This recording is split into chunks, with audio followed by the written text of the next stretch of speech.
আসসালামু আলাইকুম। Hello everyone, আজকে আমি আপনাদের দেখাবো এই মজাদার নারকেলি কিভাবে বানায়। এই তো গাছ থেকে নারকেল পারছিলাম আজকে। বাচ্চাদের ছোট ছোট টুকরা করে দিছিলাম খাইতে, ওরা খাইতে পারে না, এর জন্য এগুলার ভাবলাম যে নারকেলি তৈরি করে দিই। প্রথমে আমি এগুলাকে উপরের খোসাগুলো ছড়াইয়া পাতলা পাতলা স্লাইস করে নিতেছি।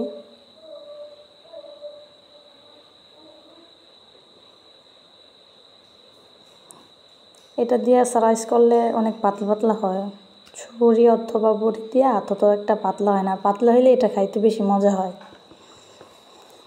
আমরা যখন আগে ছোট ছিলাম, আমি সবসময় নদীর ঘাট দিয়ে যখন আসা যাওয়া পড়তো, আমি এগুলা প্যাকেট কিনে নিয়ে আসতাম। আমার কাছে অনেক ভালো লাগে এগুলা খাইতে।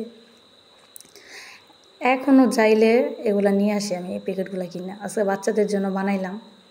এ তো কাটা শেষ, এগুলো আমি এখন আমি এগুলো রান্না করব। দেখেন আমার জানলার পাশ দিয়া কি সুন্দর ভিউ পাকের রুমের। রান্না করতে আসলে পাকের রুম আমি গরমই লাগে না, এই সাইড দিয়ে বাতাস আসতেই থাকে, খুব সুন্দর বাতাস আসে।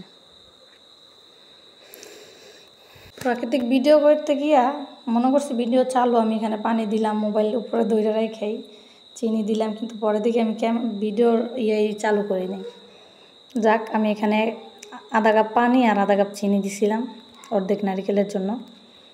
তারপর নারিকেলগুলো এগুলার মধ্যে মিশাই টিশাইয়া পানিগুলো শুকানো আগ পর্যন্ত এরা নাইরা টেরা পানিগুলো শুকাই নেব।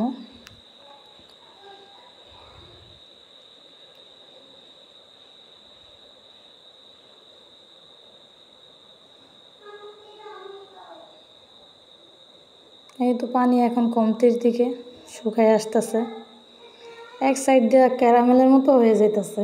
আমি তো ভাবতেছিলাম নারিকেলগুলো সাদা হইব, কিন্তু এক সাইড দিয়া দেখতেছি যে লালচে লালচে একটা কালার চলে আসতেছে।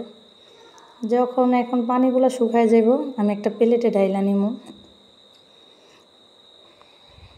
প্লেটে ঢাইলা নিলে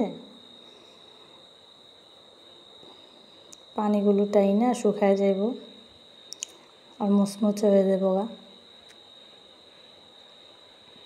অনেকে দেখি ফ্রাই প্যানের মধ্যে পানিগুলো শুকায় মুচমুচ হয়ে যায়, আমার তো সসপ্যানটার মধ্যে নিছি, এর জন্য মনে হয় শুকাইতে যেতেছে না, পানিগুলো এখানে আঠা আঠা হয়ে রয়েছে। আমি ভাবলাম যে প্লেটে ডাইলা নিই, দেখি প্লেটে ডাইলা নিলে ঠান্ডা হয়ে কী হয়। পরে প্লেটে ডাইলা নিছি, দেখি ঠান্ডা হওয়ার পরে এটা মচমচে হয়ে গেছে, সমস্যা হয়নি।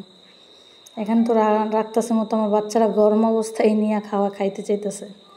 আমার ছেলে বলতেছে খায়া ওমা মজা দিই, তো বলতেছে আমি খামু, বলি খাও, বলে না গরম তো।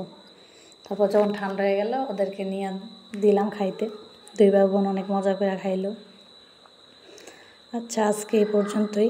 অন্য সময় অন্য কোনো একটা ভিডিও নিয়ে আপনাদের সামনে আবার হাজির হব। আজ তাহলে আমি বিদায় নিচ্ছি। আমার ভিডিওটাকে লাইক আর সাবস্ক্রাইব করেন।